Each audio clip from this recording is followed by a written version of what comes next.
अल्हम्दुलिल्लाहि रब्बिल आलमीन वस्सलातु वस्सलामु अला सय्यिदिल अंबिया'i वल मुरसलीन व अला आलिहि व अस्हाबिहि अजमईन। अम्मा बाद। बिस्मिल्लाहिर्रहमानिर्रहीम। फ़इन तक़ायल अस्सलाम लम यकुन लहु अन यश्तरिय मिनल मुस्लिमी इलैहि बिरअसिल माल शयअन हत्ता यक़बिज़हु कुल्लहु लिक़ौलिहि अलैहि अस्सलाम ला तअख़ुज़ इल्ला सलमक औ रअस मालिक औ इंदल फ़स्ख़ि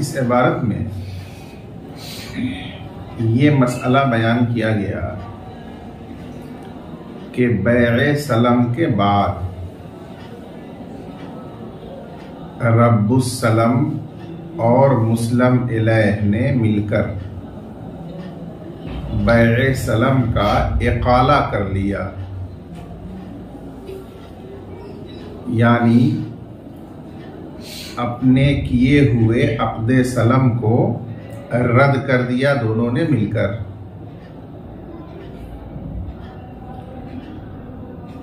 उसके बाद जब रासुल माल को वापस करने की बात आई तो रब्बुस सलम ने कहा कि उस रासुल माल के बदले आप मुझे फला चीज दे दें, यानी उसने रासुल माल के बदले कोई दूसरी चीज मुस्लिम इलैह से खरीदना चाहा, तो क्या ये खरीदना उसके लिए जायज है? तो यहां उसका जवाब दिया गया कि जुमहूर अहनाफ के नजदीक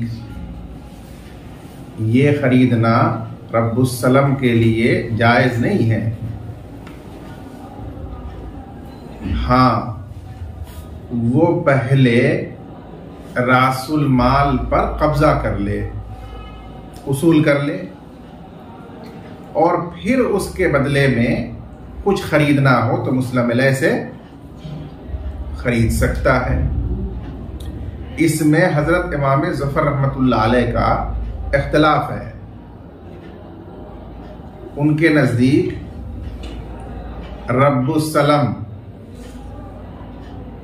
रासुल माल दैन के एवज में मुस्लिम फीह से कोई चीज खरीदना चाहे तो उसे खरीद लेना जायज है। इस सिलसिले में हजरत इमाम ज़फ़र रहमतुल्लाह अलैह की दलील क़ियास है। उन्होंने फरमाया कि जब बैए सलम का मुताक़िदैन ने इक़ाला कर लिया आपस की रज़ामंदी से, तो वो बैए सलम फस्ख़ हो गई। अब जो रासुल माल मुस्लिम इलैह ने लिया था वो उसके जिम्मे में दैन हो गया वाजिबुल अदा।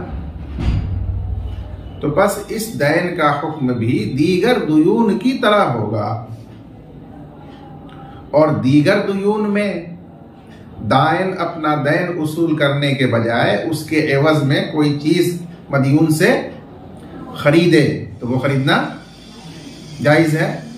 तो उसी तरह यहाँ रब्बुस सलम अपने उस दैन के एवज में कोई चीज दूसरी खरीद ले उससे तो वो खरीदना भी जायज है। ये क़ियास हजरत इमाम ज़फ़र रहमतुल्लाह अलैह की दलील है। हमारे मुसन्निफ़ रहमतुल्लाह अलैह ने हजरत इमाम ज़फ़र रहमतुल्लाह अलैह की इस दलील को बयान नहीं किया, इसके वाज़ेह और ज़ाहिर होने की वजह से।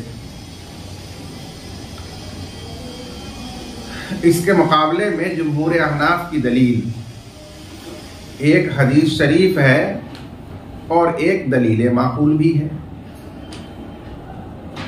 हदीस शरीफ ये है कि अल्लाह के रसूल सल्लल्लाहु अलैहि वसल्लम ने रब्बुस्सलम को मुखातब करते हुए इरशाद फरमाया कि बैए सलम करने के बाद तुम मत लो मगर अपना मुस्लिम फी, जिसमें बैए सलम किया वो लो, अगर वो बैए सलम बाकी हो, या अपना दिया हुआ रासुल माल लो अगर बैए सलम को रद्द और फस कर चुके।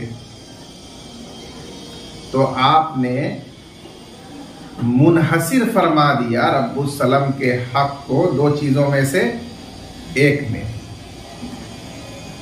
कि वो तयशुदा मुस्लिम फीह ले अगर बैए सलम बाकी हो, और अगर बाकी नहीं है तो फिर वो अपना दिया हुआ रासुल माल ले। इससे मालूम हुआ कि उसे उसके बदले कोई और चीज लेना मुस्लिम अलैह से जायज नहीं है। ये हदीस शरीफ दलील है। और दलील माकूल ये है कि इकाला के बारे में आप हजरात ने बाबुल इकाला में पढ़ा है कि इकाला सालिस के हक में फस्ख है अक़्द साबिक़ा। इकाला मुताक़िदैन के हक में फस्ख है और सालिस के हक में बैए जदीद है। वो गलती से मैंने उल्टा बोल दिया। मुताक़िदैन के हक में इकाला फस्ख है और सालिस के हक में बैए जदीद है। और सालिस से मुराद मुताक़िदैन के मासेवा के हक में, गैर के हक में वो बैए जदीद है। जब वो मुताक़िदैन के मासेवा के हक में बैए जदीद है तो बैए जदीद के लिए माक़ूद अलैह का होना जरूरी है। बगैर माक़ूद अलैह के बै मुमकिन नहीं है। और यहाँ मुस्लिम फीह को माक़ूद अलैह बनाया नहीं जा सकता क्योंकि इकाला की वजह से वो जिम्मे से साक़ित हो चुका है। तो अब वहां माक़ूद अलैह किसको बनाया जाए? तो इस जरूरत की बुनियाद पर फ़ुक़हा फरमाते हैं कि रासुल माल को हुक्मन माक़ूद अलैह करार दिया जाए, मबीअ करार दिया जाए हुक्मन। क्यों? मुशाबहत की वजह से मुस्लिम फीह के साथ। असल मबी तो मुस्लिम फीह है और मुशाबहत है दैन होने में। जिस तरह बैए सलम में मुस्लिम फीह दैन होता है जिम्मे में वाजिब, उसी तरह से ये रासुल माल जो लिया जा चुका है वो भी दैन है मुस्लिम अलैह के जिम्मे में वाजिब। तो दैनियत में मुशाबहत की वजह से इस रासुल माल को जरूरत के महल में माक़ूद अलैह हुक्मन करार दिया जाएगा और उसी पर यह फस्ख वारिद होगा। और बैए जदीद जो सालिस के हक में है उसके लिए जो माक़ूद अलैह जरूरी है वो माक़ूद अलैह यही होगा।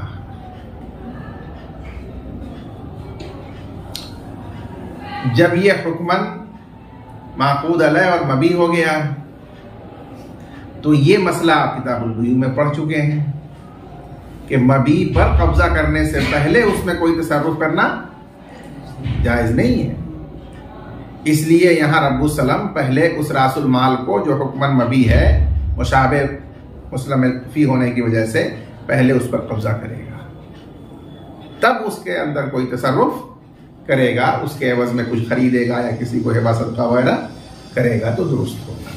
बगैर कब्जा किए उसमें तसर्रुफ करना यानी मसलन उसके एवज कोई दूसरी चीज उससे खरीदना ये जायज नहीं होगा। ये जमहूर अहनाफ की दलील मामूल है। इस दलील माकूल पर एक सवाल पैदा हुआ। वो सवाल ये पैदा हुआ कि ये इकाला है बैअ सलम का और इकाला बैअ जदीद के हुक्म में है, सालिस के हक में, तो ये सलम जदीद ही ना होगा। सलम का इकाला क्या होगा? सलम ही होगा सालिस के हक में।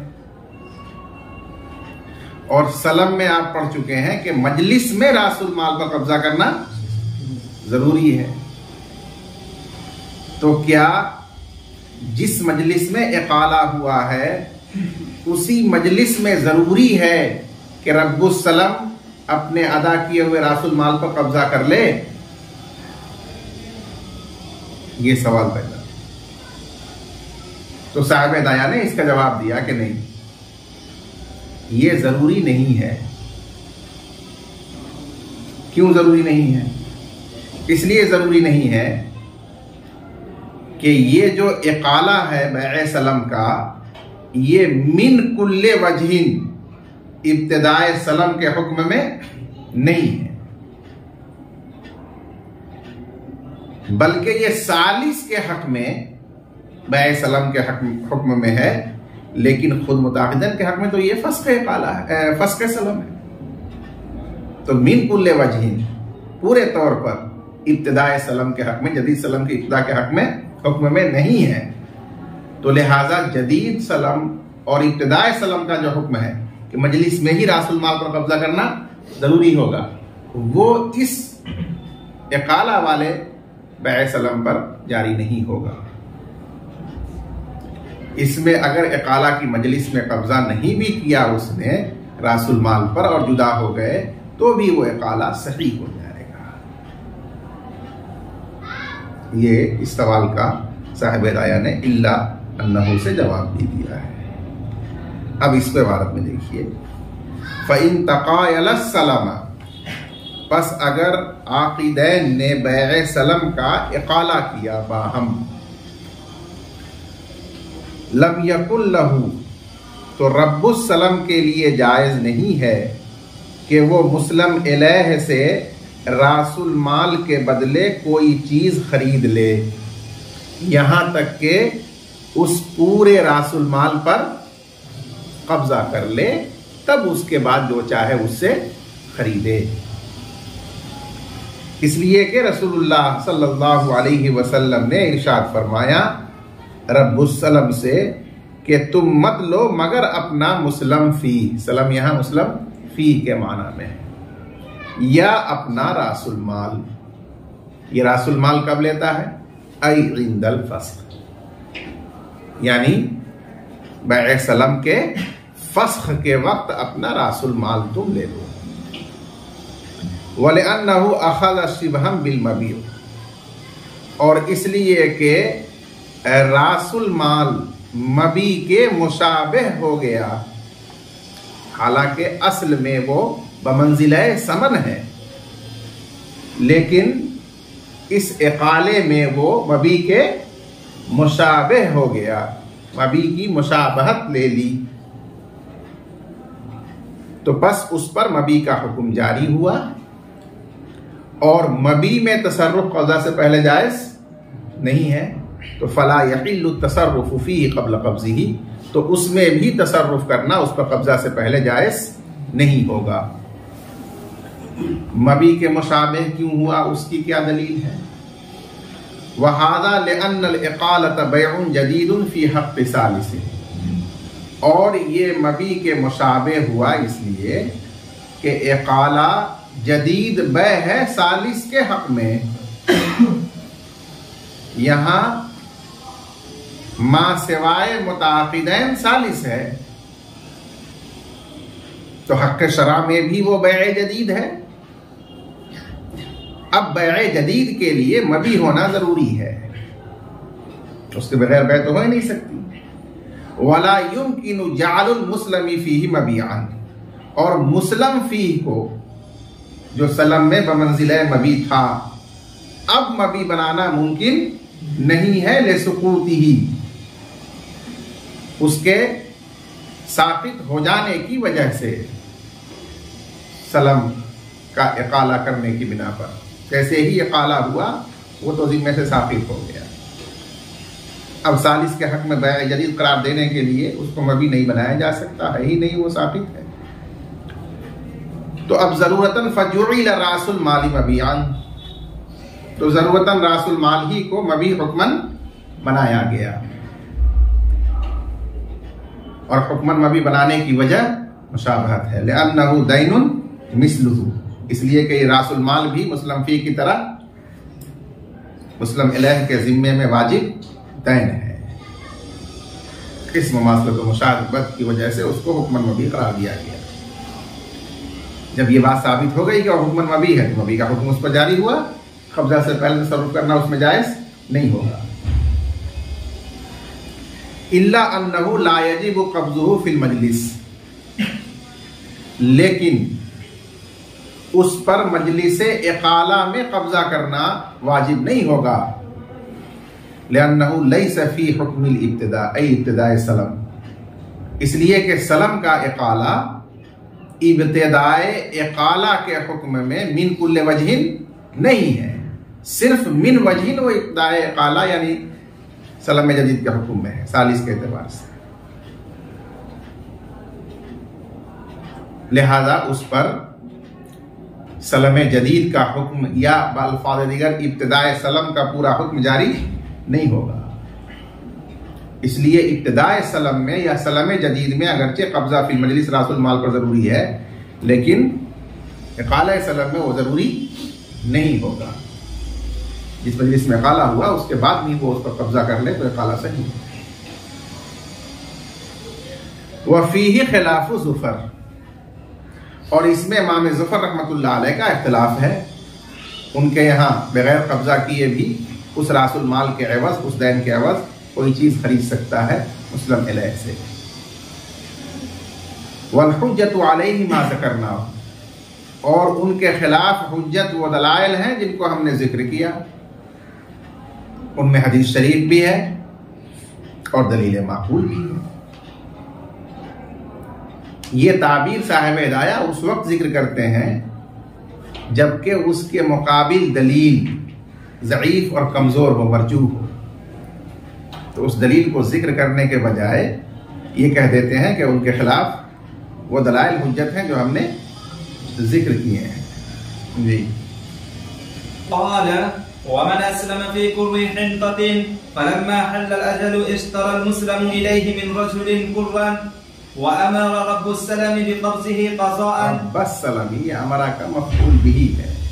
रब्बुस सलाम बिक़ब्ज़िही क़ज़ाअन लम यकुन क़ज़ाअन व इन अमरहु अन यक़बिज़हु लहु थुम्मा यक़बिज़हु लिनफ़्सिही फ़क्तालहु लहु थुम्मा क़तालहु लिनफ़्सिही जाज़ा लिअन्नहु इज्तमअत as-सफ़क़तान बिशर्त al-कैल फला बुद्द मिन al-कैल मर्रतैन लिनहज an-नबी अलैहि सलाम अन बैअ at-तआम हत्ता यजरी फीहि साआन व हाज़ा हुवा महमिल al-हदीथ अला मा मर्रा।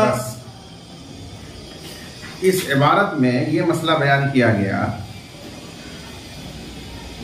कि अल्ताफ ने गुलाम रब्बानी को 100 दिरहम बतौर सलम के दिए और 1 पुर गेहूं में अक़दे सलम किया कि 1 माह के बाद फला तारीख को वो 1 पुर गेहूं जिसकी मिक़दार 60 सा है वो गुलाम रब्बानी अदा करेगा।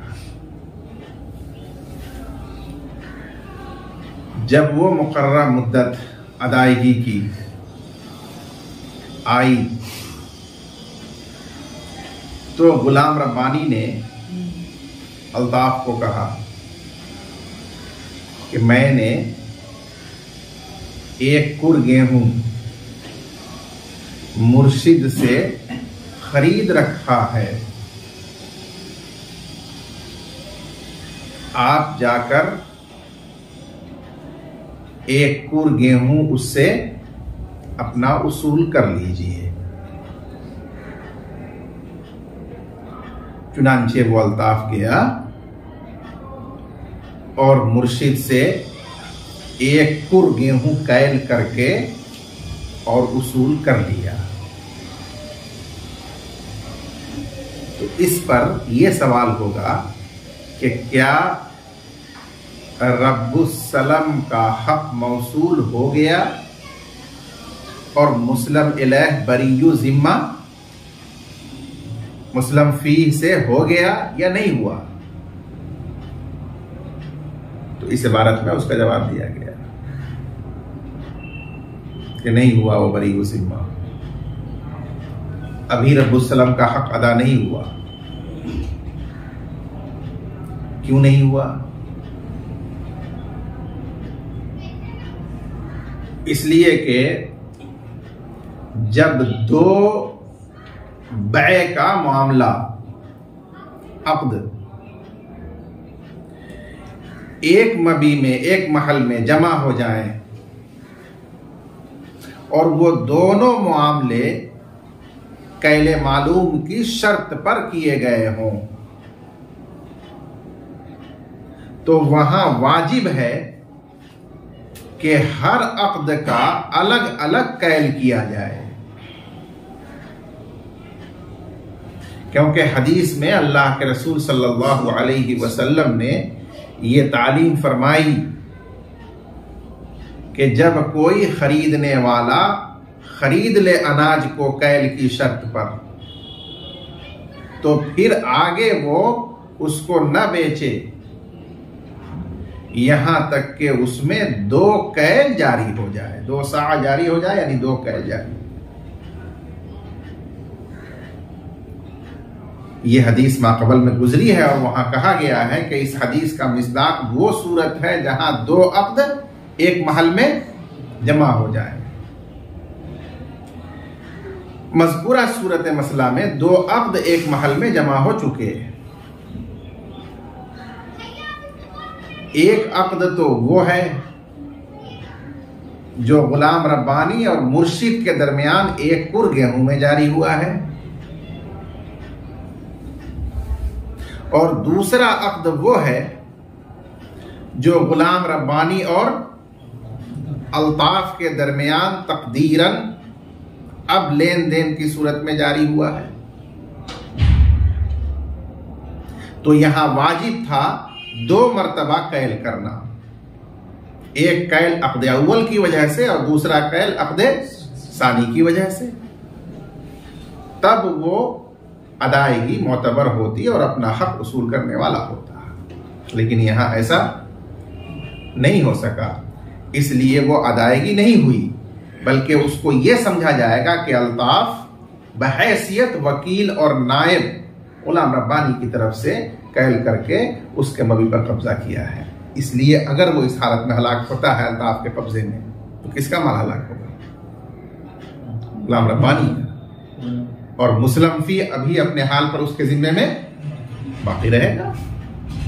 हां, अगर वो ये साफ साफ कहता कि आप मेरी तरफ से कैल करके उस पर कब्जा पहले कर लीजिए और जब कब्जा मुकम्मल कर लीजिएगा तो फिर आप अपनी तरफ से अपना हक, मेरी तरफ से अपना हक आप उसूल कर लीजिए। चुनांचे वो जाता और कैल करके मुर्शिद से बहैसियत वकील बिल कब्ज के पहले मुश्तरी का कब्जा करता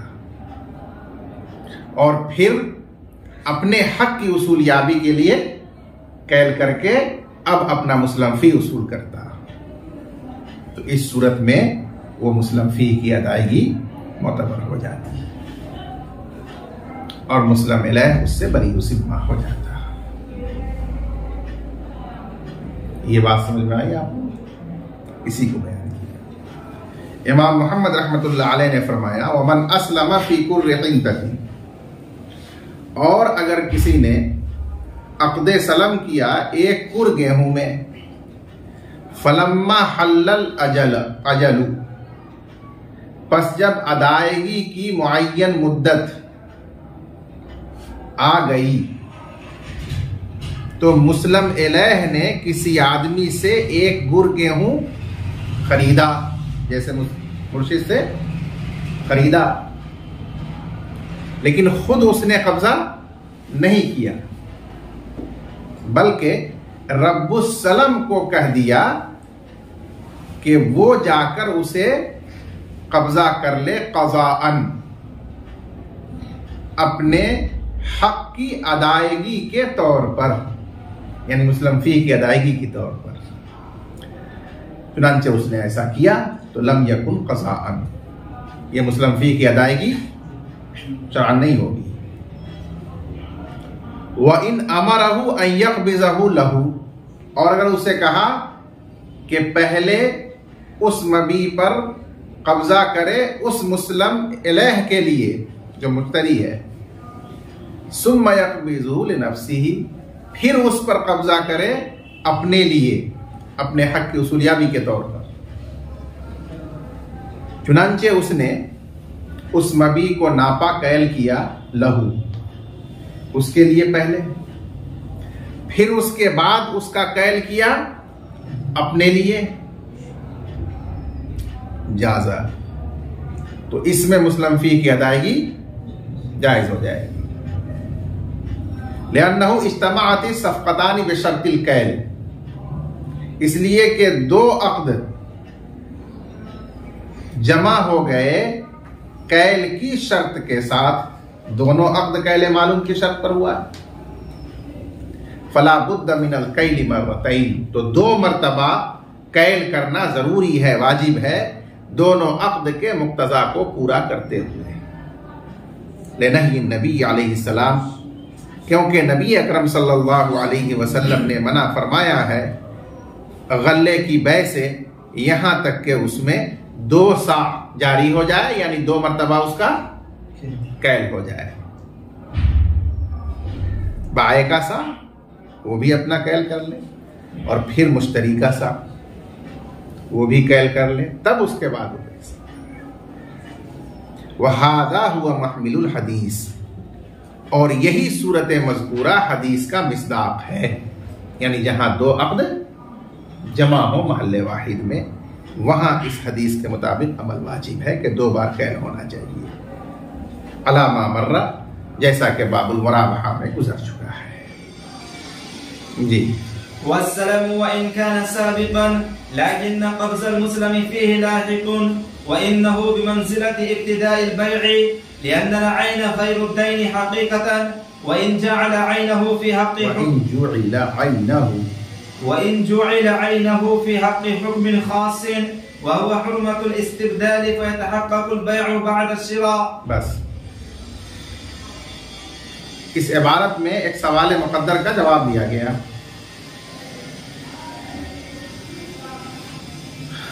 वो सवाल ये है कि गुलाम रब्बानी ने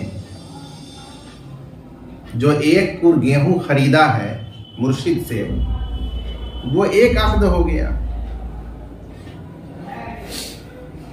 जिसमें ये गुलाम रब्बानी मुश्तरी है।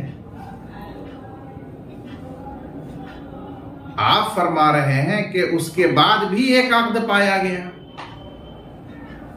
लेकिन हम जब गौर कर रहे हैं तो हमें उसके बाद कोई अक़्द नजर दूसरा नहीं आता। रहा मसला वो मामला सलम का जो गुलाम रब्बानी और अल्ताफ के दरमियान हुआ था, ये तो उस खरीदारी से पहले हुआ था।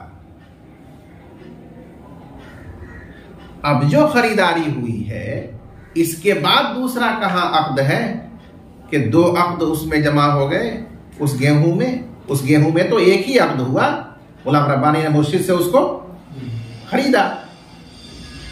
तो फिर ये कहना कैसे सही होगा कि उस कुर्रे हिंदा में 2 अक़्द जमा हुए। रहा मसला बैए सलम का, तो वो बैए सलम पहले हुई है,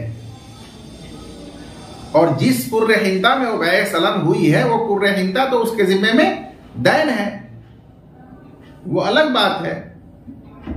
अभी जो मुअय्यन कुर्रे हिंदा में खरीदारी का मामला हुआ है वो एक मामला हुआ। उसके बाद तो कोई दूसरा मामला उसमें नहीं हुआ कि 2 जमा हो गया उसके अंदर। ये सवाल है। तो फिर ये कहना कैसे सही होगा कि यहां महल वाहिद में 2 अक़्द जमा हो गए, 2 बै जमा हो गई? तो इस इबारत में साहिब हिदाया ने उसका जवाब दिया, और जवाब का हासिल ये है कि दूसरा यहां मामला तकदीरी है। दूसरी बै तकदीरी है, हकीकी नहीं हुई है दूसरी बै। वो तकदीरी बै क्या है? वो तकदीरी बै ये है कि गुलाम रब्बानी का वो कुर्रे हिंता खरीद कर और हवाले करना रब्बुस्सलम के, या बाल्फाज़े दिगर रब्बुस्सलम का उस पर कब्जा करना, उसूल करना। ये कब्जा करना और हवाले करना ये हुक्म में बै जदीद के है, इब्तिदाए बै के है।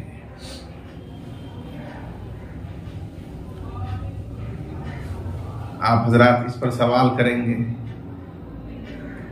कि बहुत घुमाते रहते हैं कि ये इब्तिदाए बै और बै जदीद हो गई। भाई कब्जा है, उसूलियाबी है, मामला तो सलम का बहुत पहले हुआ है।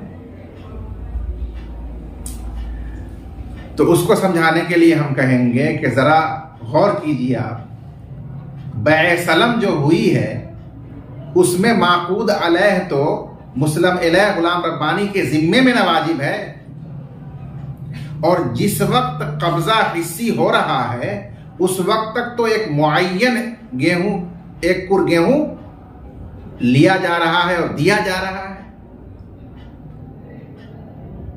तो ये मुअय्यन गेहूं का एक कुर क्या बेआइन ही वही चीज है जो गुलाम रब्बानी के जिम्मे में वाजिब है? गौर करेंगे तो जवाब हुआ कि नहीं, क्योंकि वो तो दैन है, खारिज में मुअय्यन चीज नहीं है। वो इस कुर्रे हिंता से पूरा कर दे दैन या किसी और कुर्रे हिंता से पूरा करे, गैर मुअय्यन है वो। और ये मखसूस कुर्रे हिंता जो देखभाल करके मुर्शिद से उसने खरीदा है वो एक अलग शय है, उससे मुख्तलिफ शय है।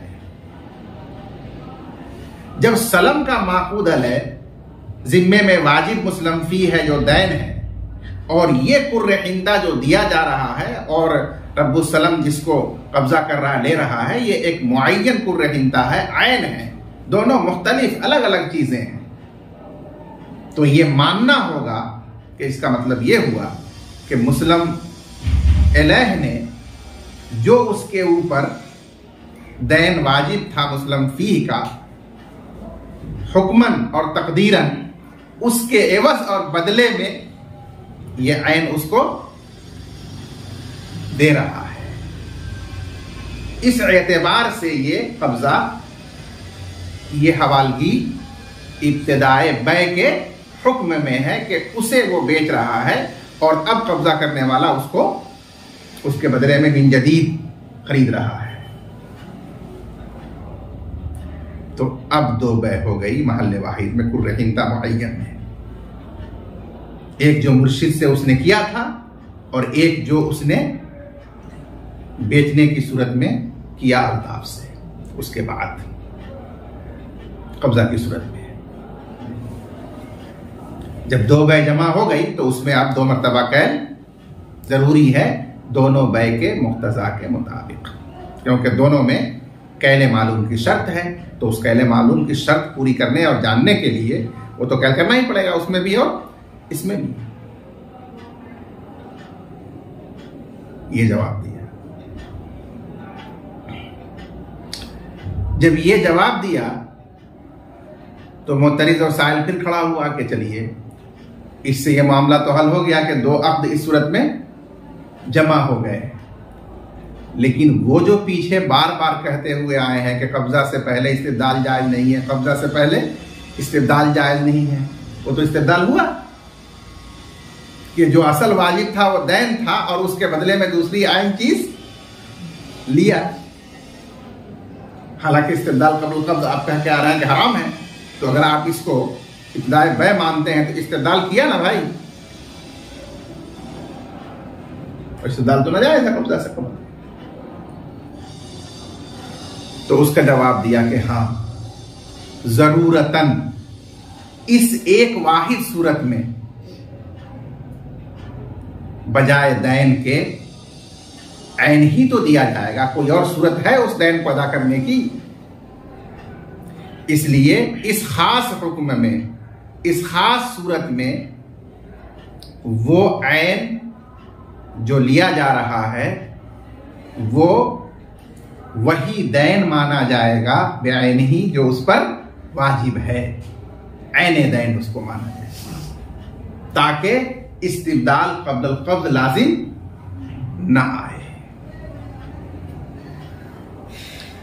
अब पूरी बात वाज़ेह होकर जो सामने आई वो ये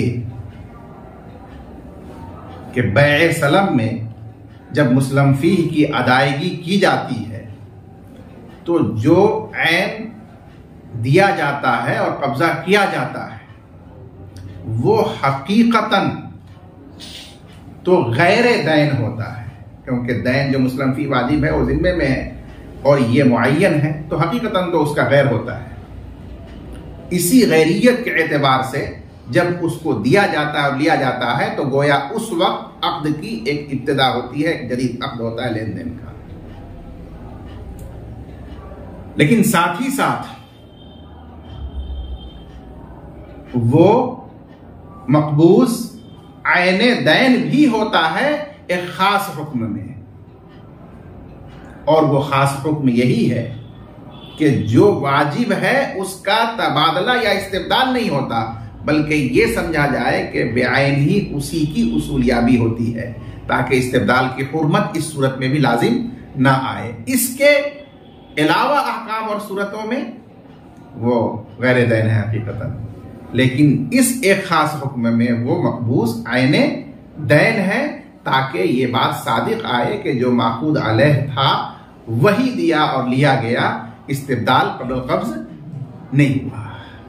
इससे बचने के लिए जरूरतन ऐसा एक सूरत में माना जाएगा, एक हुक्म खास में माना जाएगा। ये बात समझ में आई आप हज़रात को? इसको देखिए,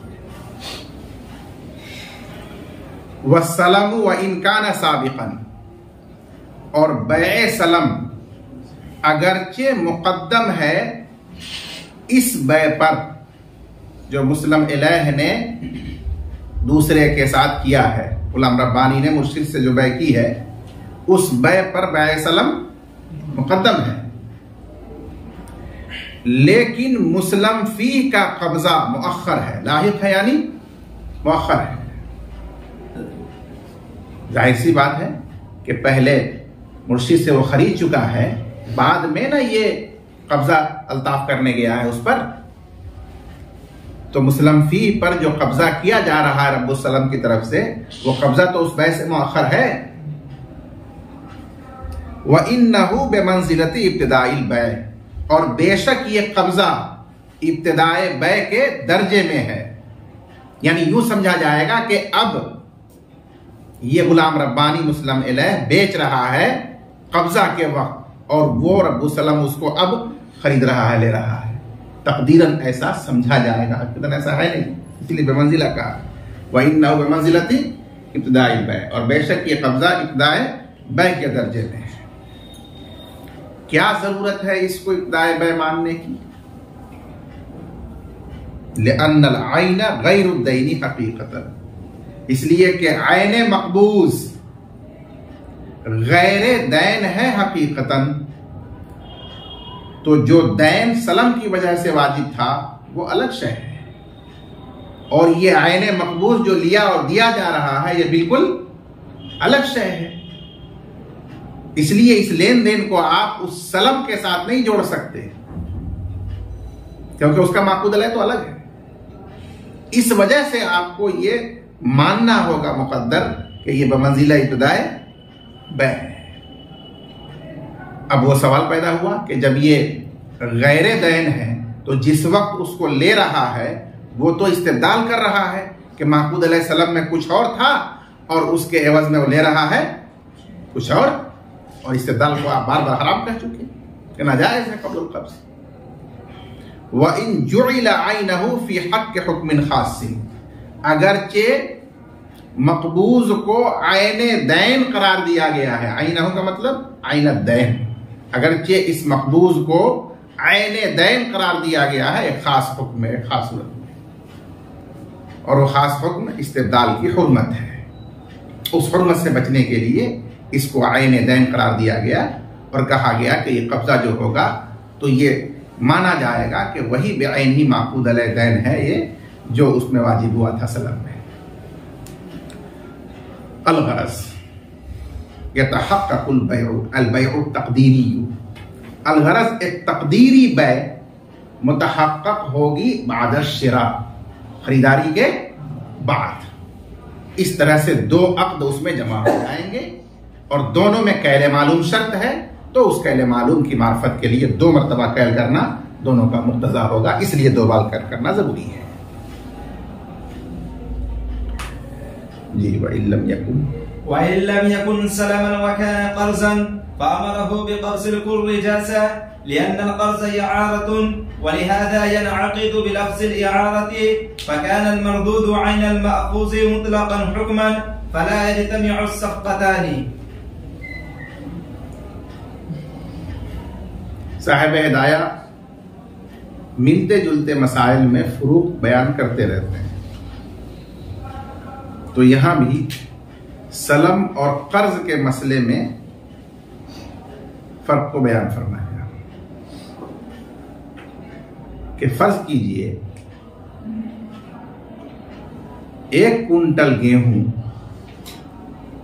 गुलाम रब्बानी ने अल्ताफ से कर्ज के तौर पर लिया था जो उसके जिम्मे में वाजिबुल अदा है।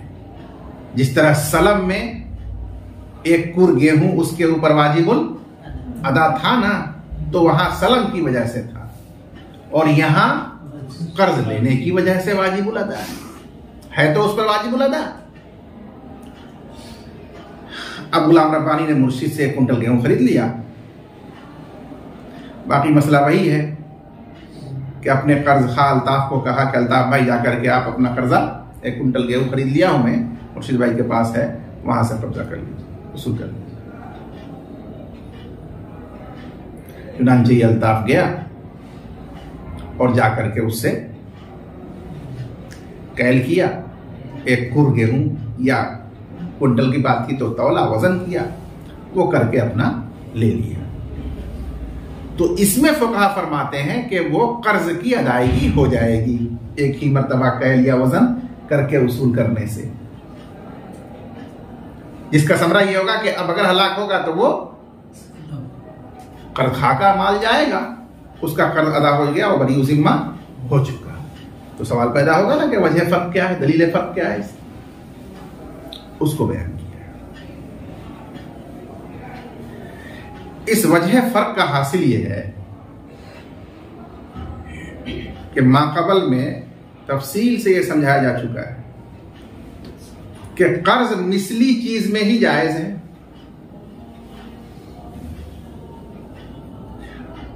अब अगर उसको आप तबादला मानेंगे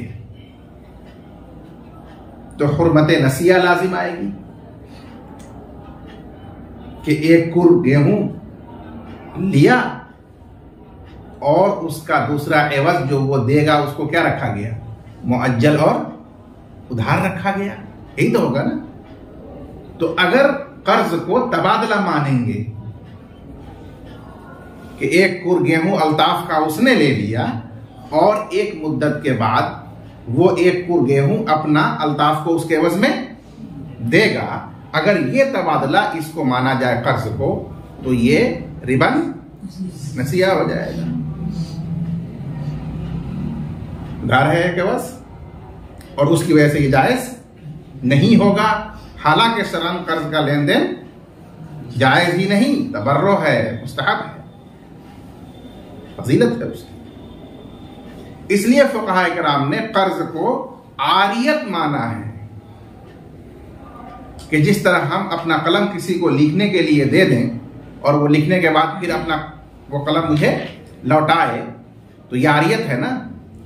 उसी तरह ये कर्ज भी आरियतन अपने माल को देना है।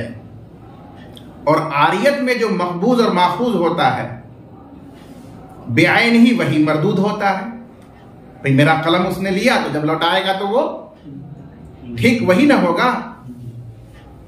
तो उसी तरह कर्ज के अंदर भी जब कर्ज लेने वाला लौटाता है तो ये जो माखूज है कर्ज में मरदूद लौटाया हुआ बेआइन ही वही माना जाता है हुक्मन। हालांकि हकीकतन तो उससे अलग है, जो लिया है वो तो खा के खर्च कर चुका है, जो दे रहा है वो बिल्कुल अलग से दे रहा है। लेकिन आरियत के ज़ाब्ते पर रखते हुए इसको हुक्मन व शरान ये माना जाता है कि मरदूद आयने माखूज है। ये मरदूद उर्दू वाला मरदूद नहीं, मरदूद यानी जो लौटाया कर्ज में गया वो बेआइन ही वही है जो लिया गया था, जैसे आरियत में, ताकि उसका लेन देन शरीयत के ज़ाब्ते के मुताबिक सही हो सके, वरना रिबा नसीआ हो जाएगा, जायज नहीं होगा अगर आप तबादला मानेंगे।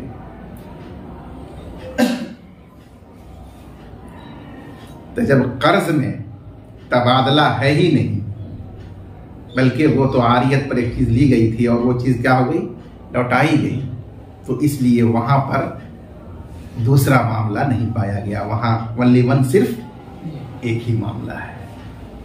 और जब एक ही मामला है तो उसका कैल एक बार हो,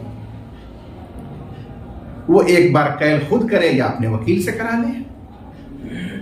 तो अल्ताफ को गोया उसने अपनी तरफ से कब्जा करने का वकील और नायब बनाया, ये बहैसियत वकील और नायब के जाकर के उससे कैल करके कब्जा कर लिया। उसके बाद जो उसका हक था कर्ज का वो अपने पास तौरे हक के रख लिया। उसके लिए दोबारा फिर कैल करने और बाज़ाब्ता कब्जा करने की जरूरत नहीं है, क्योंकि वो अलग से मुस्तकिल मामला तबादला का है ही नहीं। वो तो सिर्फ हिस्सी तौर पर अपने पास रखना और लेना था, और यकीनन वो अपने पास उसको रखे और लिए हुआ है ही। इसलिए कैल के साथ दोबारा उसमें कब्जा का मसला नहीं होगा, क्योंकि दूसरा उसमें मामला तबादला का अक्द का नहीं है। व इल्लम यकुन सलमन, और अगर मामला सलम ना हो, वकान कर्जन, बल्कि मामला कर्ज हो, फअमरहु बिक़ब्ज़िल कुर्ब, यानी वल मसलतु बिहालिहा, बाकी मसला अपने हाल पर हो। पर कर्ज लेने वाले ने अपने कर्जखाह को कहा, हुक्म दिया किस बात का, खरीदे हुए एक कुर गेहूं के कब्जा कर लेने का। चुनांचे उसने कैल को कैल करके, जितना शर्त मशरूत कैल था उतना करके और कब्जा कर लिया, जायज है। तो जायज है, कर्ज की अदायगी हो जाएगी। लिअन्नल कर्ज इयारतुन, इसलिए कि कर्ज आरियत पर देना है, इसी वजह से कर्ज लफ्ज आरियत से भी मुनाफिक होता है। फकान अल मरदूदु आइन अल माखूज़ी मुतलकन, बस लौटाया जाने वाला माल बेआइन ही वही होगा जो लिया गया था कर्ज में मुतलकन, यानी तमाम अहकाम में। और जब वही होगा तो यहां तबादला का दूसरा अक्द नहीं पाया गया, ना हकीकतन न तकदीरन, बिल्कुल नहीं पाया गया, नहीं पाया गया ना। फला यस्तमिउ सफ़क़तान, बस दो अक्द यहां इस सूरत में जमा नहीं हुए बशर्ते कैल, बल्कि सिर्फ एक अक्द है, उसका कैल बहैसियत नायब और वकील के उसने कर लिया, कब्जा कर लिया, काफी है। और माल वो उसके पास पहुंच चुका है, लिहाजा उसका कर्ज भी अदा। जी क़ाल वमन अस्लम फी कुर्रिन फअमर रब्बस्सलमी अन यकुन, रब्बुस्सलमी, यहाँ रब्बुस्सलमी ये फाइल है हमारा, ऊपर मफ़ऊल। फअमर रब्बुस्सलमी अन यक़ूलहुल मुस्लिम, अन यकीलहुल मुस्लिमु इलैहि फी ग़राइरि रब्बिस्सलमी फफ़अल वहुव ग़ाइबुन लम यकुन क़ज़ाअन लिअन्न अल-अम्र बिल-कैल लम यसिह लिअन्नहु लम युसादिफ मिल्क अल-आमिल लिअन्न हक़्क़हु फ़ी अद-दैन दून अल-ऐन